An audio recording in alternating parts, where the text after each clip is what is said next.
first thing to note about this box is it's flipping heavy.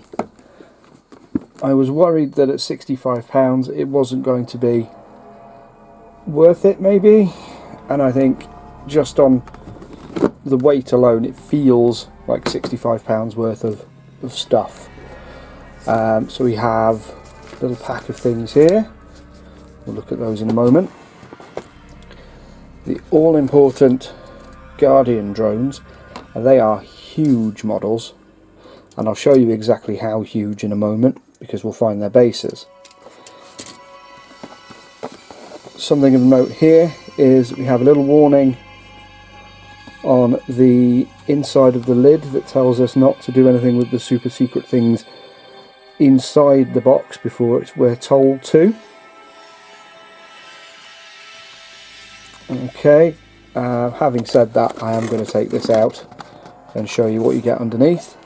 These are the super secret things.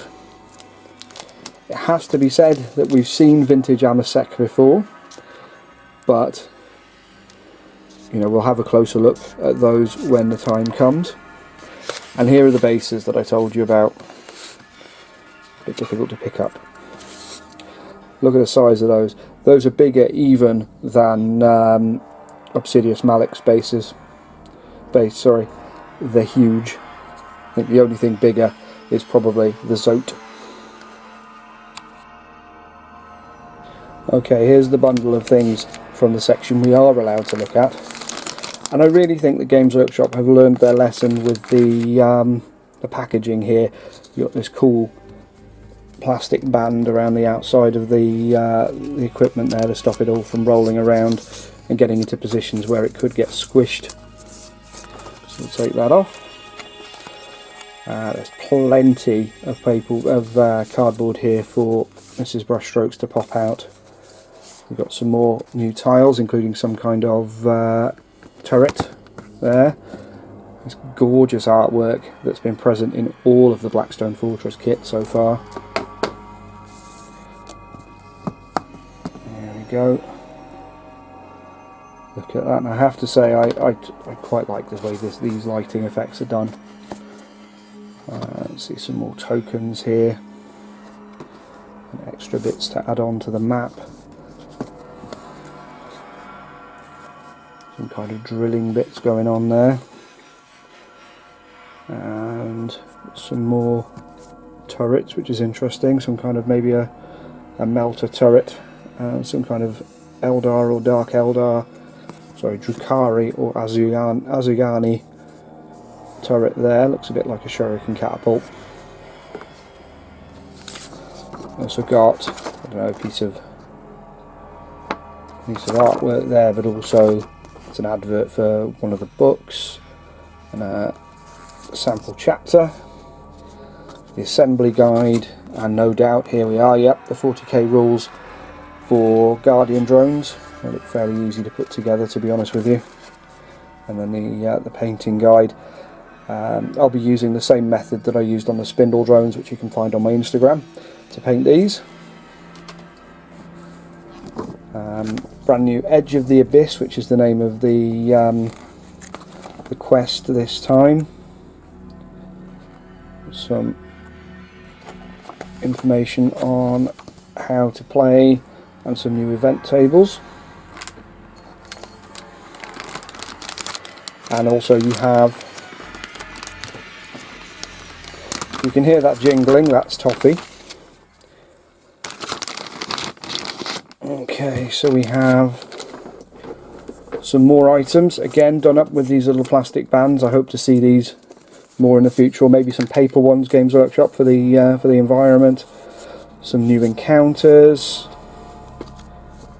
Let's have a look. Yep.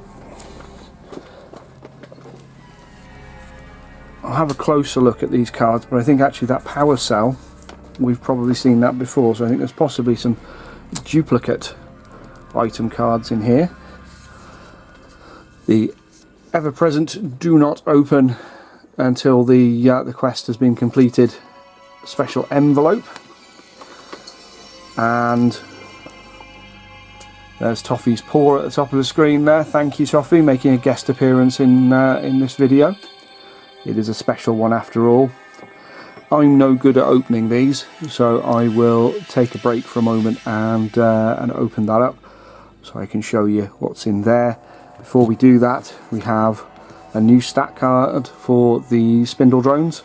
They become awakened by the looks of it, possibly by the presence of the guardian drones, and the guardian drone rules as well with their behaviour table on the back.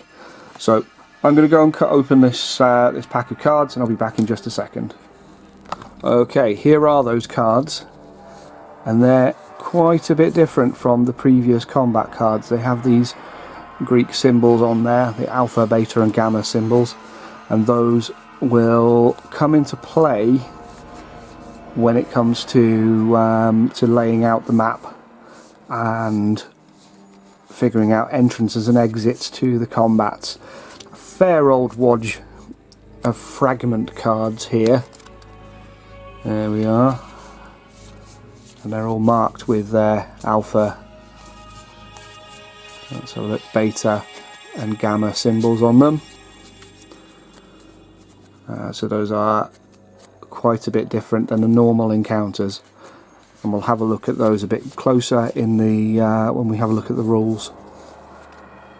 Note as well, we've got these little black symbols here, so these are meant to be used in the main game, and these purple ones are meant to be used only for this quest, as per usual.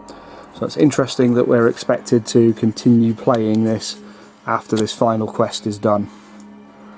Let's pop those over there. I'm going to go and curl up with a cup of tea and have a read through the rules, and we'll talk about those in the next section.